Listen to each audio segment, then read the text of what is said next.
Un week-end chargé en émotions. Samedi 11 novembre, en France comme dans les autres pays européens, et ceux du Commonwealth, était célébré le jour du souvenir. Un événement dont l'objectif est de se remémorer les sacrifices consentis tout au long de la Première Guerre mondiale. Dans ce contexte, le prince et la princesse de Galles, William et Kate Middleton, avaient décidé de modifier leurs photos de profil sur les réseaux sociaux. Le soir même, les vétérans étaient à l'honneur à l'occasion d'un concert du souvenir. Organisé au Royal Albert Hall, Londres, celui-ci a réuni les membres actifs de la famille royale britannique. Au lendemain des faits, c'est au Riemann Brunson Day que la firme a pris part.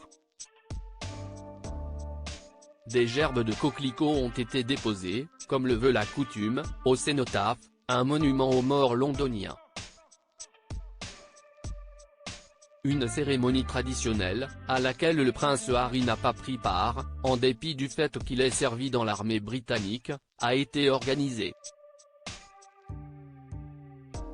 Kate Middleton et Sa Majesté la Reine Camilla sont apparus sobres et dignes sur le balcon du ministère des Affaires étrangères et du Commonwealth.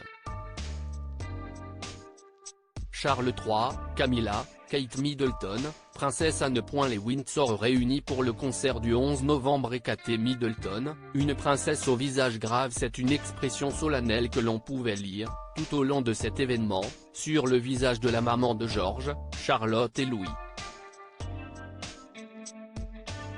Il en était de même pour l'épouse du roi Charles III.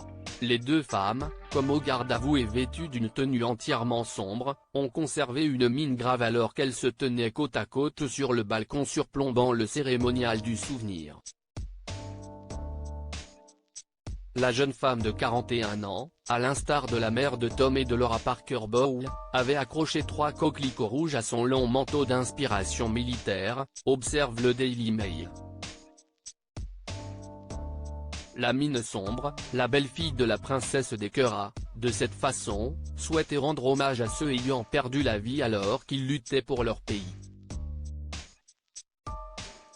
Ses cheveux avaient été rassemblés en un élégant chignon, puis coiffés d'un grand chapeau du modiste irlandais Philip Treacy, orné d'un nœud en velours. Article écrit en collaboration avec 6 médias Crédit Photo, pas photo Abaca.